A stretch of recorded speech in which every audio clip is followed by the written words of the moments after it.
Well, hello, everybody. David Fanale here with Real Estate Talk-TGIF. Thank God it's finale. And what a show we've got for you today. I just want to have some people shout out to me, make sure you can hear me. If anybody's out there, make sure you can hear me. We should be okay.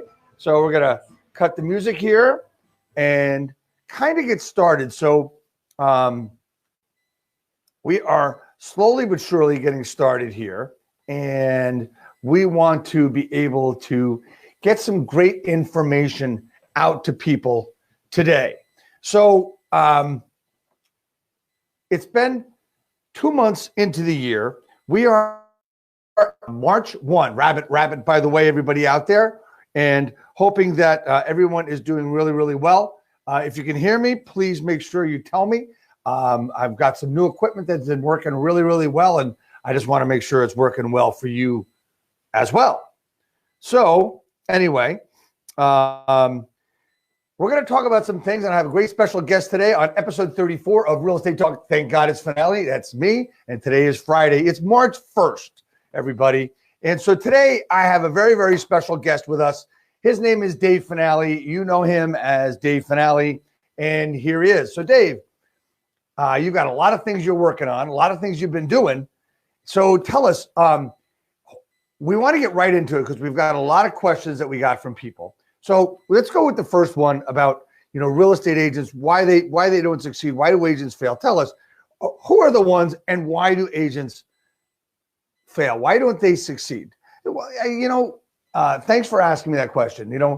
One of the biggest things is that we've got several different things we have to look at. One is new agents, one is agents that get stuck, and there's several agent tendencies, as well as the age-old question of part-time agents. Where do they go for help? How do they succeed? Because everybody says that part-time agents really can't succeed really well. Now, you know as well as I do, if you've watched this show, that you did an interview with Oscar Nunez, who was a part-time agent, did $7 million in production his senior year in college, a full schedule. So how did he do that? So, that's what we want to do. We want to move along. We want to talk about things. So we're going to talk about some things about real estate agents and how they can cure it. Thanks so much, Dave. So tell us a little bit about yourself first, Dave. Where do you come from? What's your background? Because a lot of people see you as, someone who does speak up and someone who is not afraid to say what they feel. So where did that all come from? I mean, there has to be something, maybe, as you're growing up or your family and stuff. David, thanks for asking me that question. First of all, I'm the youngest of 8 kids. So in order to, get myself heard, you had to do something. I have a brother that says that I've got the weird gene or the different gene where I do things differently. I've always believed that you need to stand up for what you think is right. And most importantly, you have to stand up for what you think is right, but not be afraid to analyze it all in your head. And then, you have the right to change your mind midstream. So many people get caught up in this thing where, they've made a decision where they've got to move forward, and they might hear something from the other side of their thought process that contradicts what they're going toward, and they refuse to let it in. You have to let those things in. It's called doubt, and sometimes doubt is a good thing. However, if you're committed to doing something, you've got to keep doing it. And I'm not talking about commitment. I'm talking about policies and things you're working on. Like, for instance, as a member of the New Jersey MLS Board of Directors, I would come out with things that sometimes sounded stupid or sounded weird. Yes, that can happen. But they always turned into great conversations. And that's what can really happen. Basically, I started out in the real estate business right out of college by working on a construction site. My dad was building a building, and I did it all. I cleaned up crap. I cleaned up everything. I did the crap jobs that nobody would do, knocking holes in block walls for vents and all this other stuff that you couldn't get just anybody to do, because my dad himself was the GC. He was the general contractor. So I would do all that stuff. I was the gopher. I did all kinds of things. And then I got in, I worked for the Bergen County Planning Board, got into real estate of buying and selling and building and demolishing. And we ran a liquor business. We had a lumber business. And then I purchased in 1996 my company, Century 21 UDN Realty. which I sold and walked away from a year and a half ago. And now I find myself trying to do my best to help real estate agents. And now I find myself also considering very seriously to go into production to actually do the things that I coach, because I know they work. So why don't I just do them, right? So that's one of the things that I do now. So, okay, Dave, we're talking about agents and what are some of the issues that they have? Like, let's talk about new agents first. Talk to me about new agents and what the issues that they can have is and how they can solve it. Because I know you not only want to talk about the problem, you want to talk about the solution. Well, that's so true. New agents, they don't know what, they don't know when, they don't know why, and they don't know who, right? So here's the thing about learning in our business and really in any business. When you start out, you don't know what you don't know. Then you figure out that you know what you don't know. And then you get to a point where you know what you know. And then the fourth phase is you don't know what you know. If I said that all right. So it's you don't know what you don't know. You don't know what you don't know. You know what you don't know. You don't know what you don't know. Ah, man, I'm really screwing this up. Let me start all over. That happens. All right, new agents. They don't know what they don't know. They know what they don't know. They know what they know. And they don't know what they know. Plain and simple. Sorry for screwing that up. So what do they do? What are their issues? How do they get started? Where do they go? Well, it's almost the same thing for part-time agents, which we're going to talk about in a little while. You know, new agents need to get involved. They need to talk to their colleagues in their office. I do not suggest that agents rely on their colleagues, their fellow associates in their office on how to do business. Why? Well, a lot of seasoned agents have been around a long time, seem to have very, very strong opinions on things that work and things that don't work. Well, basically what they don't tell the new agent is that they did, or they don't like to do it.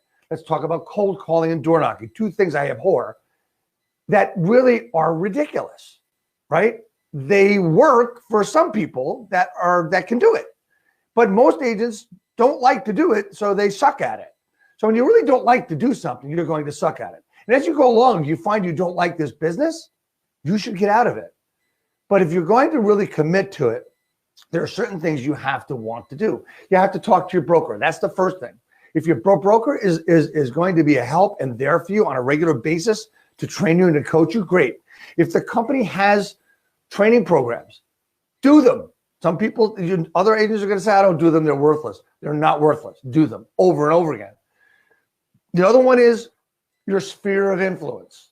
Work with the people you know. Talk to the people you know. And I'm not talking about asking your mother, your brother, your sister, your buddy from you. I'm not talking about that. More on that. There's a program I have called the SOI method, which really talks in depth about how to do that and to be successful with working with people you know. And then there's a networking.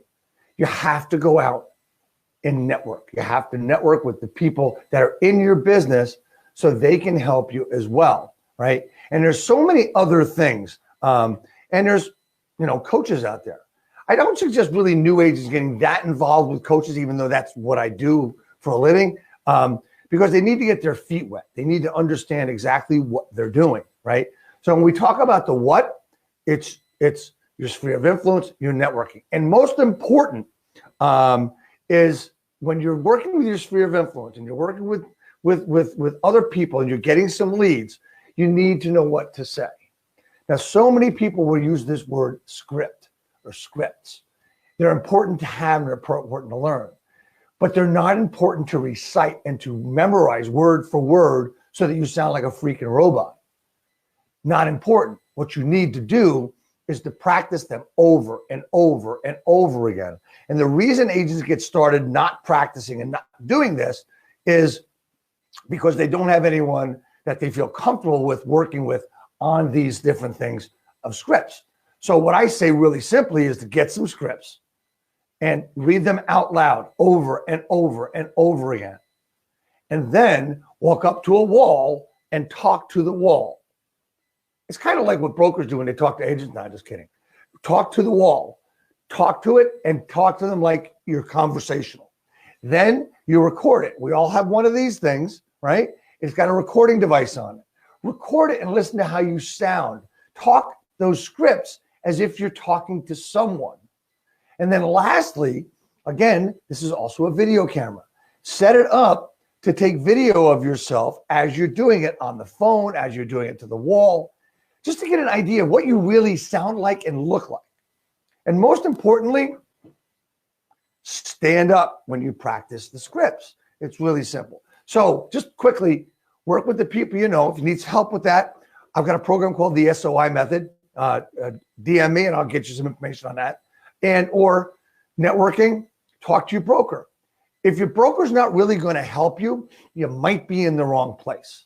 Now, I can say that because when I was a broker owner, I was always training and coaching and doing everything I possibly could to help my agents out. So that's what I got for that. So what else you got? So, all right, Dave, great. Thanks for that one. Now, you mentioned something earlier about agents that get stuck. What do you mean by that? And what do they do to improve? Well, you know, it's pretty interesting when you talk about agents that get stuck. Why are they getting stuck? Well, they're getting stuck because they're getting frustrated, number one. They don't have anybody to push them, and they don't have the situation where they're doing things. I mean, they're going to talk the word hustle, but they're not going to hustle. I keep looking at the computer rather than the camera. They talk hustle, but they don't know what it is. They won't embrace new stuff. They won't embrace social media. I get a kick out of something every day. Every day I do my best to, you know, on my timeline comes up, it's so-and-so's birthday today. So I go into Facebook and I wish everybody and anybody I can happy birthday.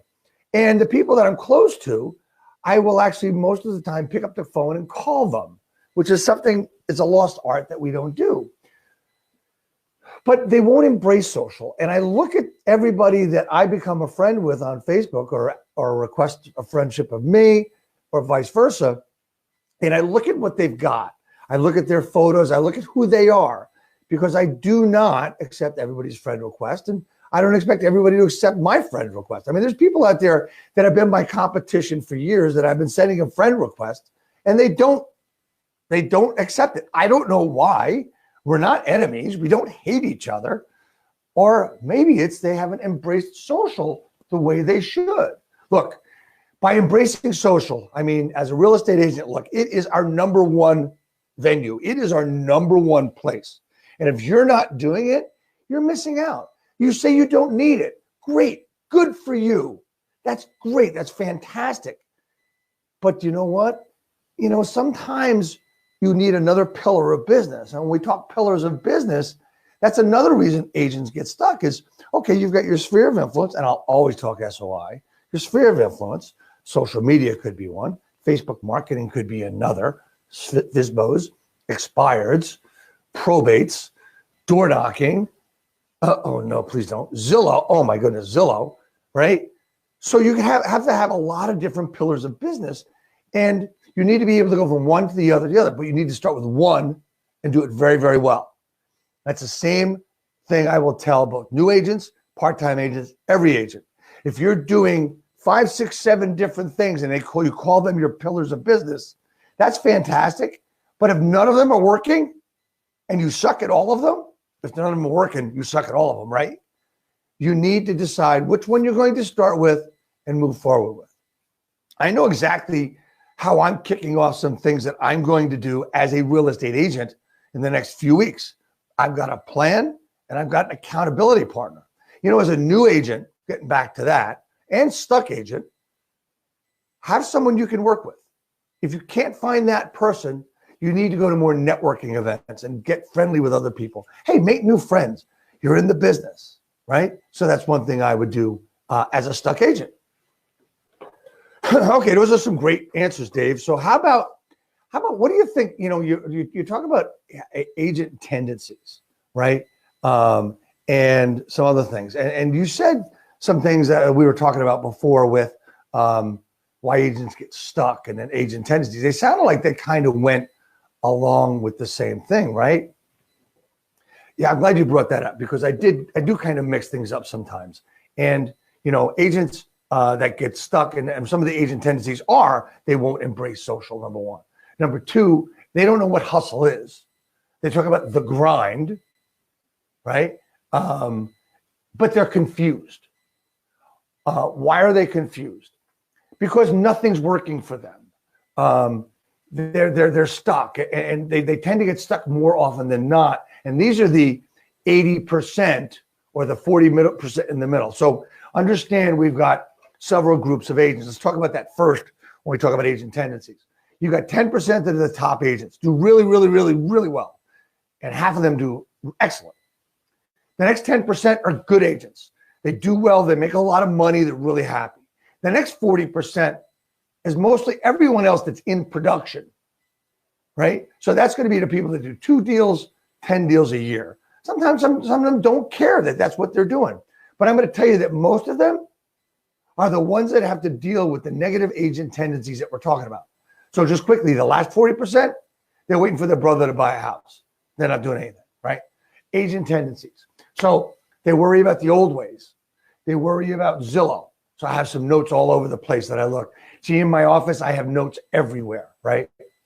So, and here's the biggest problem that we have as real estate agents. There's so much noise. And this is the same thing. Think about this now. For real estate agents, there's so much noise in training and that silver bullet or that shiny penny. For our customers, our sellers and buyers, there's so much noise coming from real estate agents. And on top of that, there's so much noise coming from TV, radio, the stupid commercials we have to listen to about Remax has a balloon and this company is this and this company is that. And then there's companies you don't hear advertising from. It's funny. The largest real estate company by agents doesn't do any marketing. Interesting. How'd that happen? I don't know. So, and then you've got, other brands, which you're paying as an agent, every time you get a commission, you're paying them a part of your commission for marketing. Is it working? No, it's not, but they refuse to see the old model doesn't work anymore. But now I have digressed. So let's get back on track. Confusion. Confusion is the worst part because there's so much noise on both ends and you're creating more noise for your customer to confuse them about you. As I said before, let's do one thing and let's do one thing well at a time, right? Let's cut off all the crap. Stop being a webinar junkie where you're just looking for another idea. Look, you're not going to do it anyway. You're not going to do the work on a lot of things. Look, the things we're talking about are really not the negative things of the real estate industry today. We're talking about agents that need some help, that kind of get stuck, the newer agents, and what their tendencies are, where they go, and what they need help with. The confusion, the frustration is the biggest thing. And they don't understand what they really do, right? So there's a saying I read every day, and it's by St. Francis of Assisi. It's, I do what's necessary, then I do what's possible, and then I'm able to do the impossible. Amazing. Think about that. Do what's necessary, do what's possible, then you will be able to do the impossible. Fantastic. Think about that. And that will kind of sort things out. If you have a desk like mine where there's a lot of crap on it, throw it out. Get a leaf blower, blow it all out. Start it on fire, whatever you got to do. No, don't do that.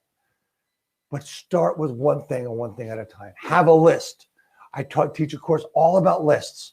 I talked about it on a recent video. Do lists, okay? All right. Thanks, Dave. So you talked about new agents. You talked about agents getting stuck. You talked about some of the agent tendencies.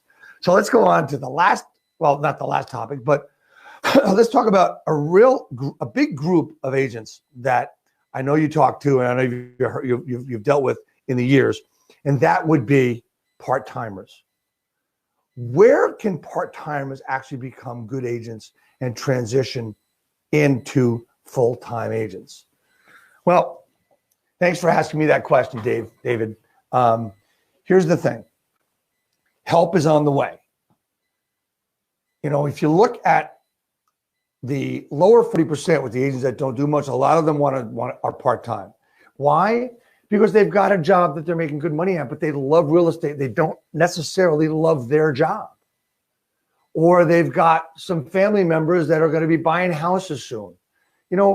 They might not be as serious as some, or they've got a situation where they've got to be part-time because they have, a family issue or something they need to do, that they have a responsibility. And I get that. My problem has always been, when I was a broker owner, was how do I get these agents the time, the training and coaching they deserve in order for them to succeed? Now, a lot of people will complain and say that this is part of the problem with the real estate industry, where, there's not a lot of help out there. And part of the problem is that the brokers aren't there to help, because it's, the brokers work, 9 to 5, so to speak. And for them to give up another few hours at night to train some of these part-time agents is difficult. Well, I've looked at this and I understand that I also know that there's not much help online to help part-time agents, but there is now. I am personally working on a program to help part-time agents, but that's going to take some time to get going. But we're going to be working on that and helping any part-time agent across the country succeed if they want to. And we're going to have a program where 6 to 12 months, they should be able to transition to full-time. That's right. That is a bold statement, and I stand by it 100%. So once we launch that, which will be in a few months, it's going to be a game changer for any part-time agent.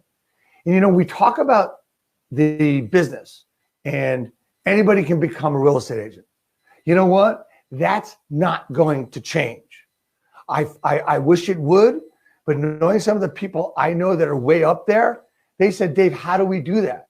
Every time we come up with something to make it like an apprentice situation, like the appraiser's an idea, somebody knocks it down with, look, a lot of this has to do with political correctness too, and I think it's a lot of crap, but everybody gets a trophy, which means everybody can be a realtor. That's a shame, but there's nothing I can do about it. But what I can do is I can help the serious agents that want to start out as part-time or remain part-time make a lot of money. As I started this whole thing, a friend of mine, Oscar, he did $7 million in production doing it part-time. He was organized. Granted, he didn't have a family to worry about because he's a young guy. There's a lot of things you can do. So if there's any other questions, please feel free to throw them out. Send them to me and let me know if there's anything I can help you with. Now, okay, Dave, that's the real estate. What do you think? Here's probably a really intriguing question for you. There's 3 final questions. What do you think about the contracts that Manny Machado and Bryce Harper just got? I think the owners of those 2 baseball teams are out of their freaking minds. Manny Machado's got everything. But he went to the San Diego Padres, which really haven't done much and never sustained any consistency in their game or in their programs. They start a program and they trade people off. They start a program, they trade people off. There's no consistency to be seen there. Let's talk about Bryce Harper. Look, he just wanted to have the highest contract. And he is now 13 years. Wow. Nobody does that. And look what happened. I mean, remember Albert Pujols. What happened with him? Let's look at Josh Hamilton. What happened to him? Miggy Cabrera, he's not doing great right now either. And he's got another many years left on his contract. So you look at that and you wonder, why are people getting this kind of money, 30 million plus? Are they worth it? Well, as far as entertainers, they're worth it, plain and simple. Why can't our teachers get more money? Why can't our police officers get more money? What about helping veterans? What about helping people here in the United States with different things with that money? I get that. And I hear that all the time. There's no buts about it. That's where our money should be funneled. So you have to look at, the people that we're giving this money to. They're great entertainers, and people pay for entertainment, and that's why they're worth the money. Okay, so Dave, let me ask you one more baseball question. What about the New York Yankees? What do you think they're going to do? Well, I'll tell you what. As far as the Yankees are concerned, I think they did a great job in the offseason. I think they have one too many infielders. But then again, my name's not Brian Cashman, nor is it Aaron Boone. I will tell you that I think they've got a great team like they had last year. I think their attitude has adjusted to where it needs to be. I don't think they had that quality world championship attitude last year, but I know they have that now. Look, you had a great team up in Boston with great leadership, and let's see if they can sustain it. And you know what? I wouldn't be surprised if they can sustain it. So the Yankees got their work cut out for them, but I'm going to tell you, it's going to be really exciting. You got Stanton, who's got a year under his belt in the American League, who feels a lot more confident. He was kind of hurt most of the year last year with a strained hamstring all year. And Aaron Judge is 100%. I think we got great competition at first base now because in early goings in spring training, Luke Voigt and Greg Bird have been killing it. So, I think the Yankees it's going to be a great, great year. Right. So lastly, Dave, I have one more question for you. Any movies recommendations that you can make? Wow, that's interesting. Movie recommendations. Well, I've seen a bunch of movies lately because I was, getting in tune for the Academy Awards. And one movie that wasn't nominated, Bird Box. I saw Bird Box, which is really kind of interesting. It's a Netflix film. If you have Netflix, it doesn't cost you anything extra. Really kind of interesting. The ending is kind of like, duh, right? But it's kind of interesting. A lot of symbolism there. I like Black Klansman. I like Black Panther. Don't think they were Academy Award winning type movies. Going to see The Favorite, going to see Green Book, but I did see Bohemian Rhapsody. If you want to see a movie that's got history, that's got the real the hero's two journeys. And if you don't know what that is, please look it up. That's a real life hero's two journey story about Freddie Mercury and Queen. Great music. That's the recommendation that I would make, is make sure you see Bohemian Rhapsody. So anyway, guys, I want you to know this has been fun doing this in two people with me. We have some great stuff coming up next week. We have Chris Smith. If you've heard of Chris Smith, a curator, Chris Smith is going to be on. We're going to be talking some different stuff. And the week after that, which will be the 15th, who else but Jimmy Mackin, right after Chris Smith. And we've got some other great people. Let's see what the list says. Let's see what we got on schedule. We've got after wow, what a march. What a march. You started out with Dave Fanale, Chris Smith, Jimmy Mackin, Katie Lance is coming on. I call her the queen of social. And then at the end of the month, we have Ryan Hodge. Ryan Hodge of the realty firm of London, Ontario, in Canada. Amazing guy. Great leader, great coach. And then also on the schedule, Mike McAllowitz, who is the author of Profit First. Then we have the great Sheldon Neal coming on in the middle of April. He's from Bergen County, New Jersey, has a little bit different approach and does great. Karen Carr, who's the queen of YouTube video. And she's a speaker at Inman and a lot of different things. And then we've also confirmed someone you may have heard of for June by the name of Tom Ferry. We've got great guests coming up. We got Tom Ferry, we got Chris Smith, Jimmy Mackin, and also later on in June, right after Tom Ferry, Lee Thomas Brown, one of my favorite of all time. So we got great people coming up. I hope you had some value today, and I'd like to just throw as much knowledge as you can. Any questions, please feel free to direct message me and or call me. All of my contact information is in my profile, including my phone number. Some say that's a mistake. I say, no, it's social. Here I am, right? So I want to leave you with that one saying I came up with, not came up with, but repeated. Please do what's necessary, then do the possible, what's possible, and then do the impossible. You can do all three things. So it's please do what's necessary, then do what's possible, then you will be able to do the impossible. Never give up, do the work. Thanks a lot. Dave Fanale here, signing off with David Fanale. It's been a great day. Take care.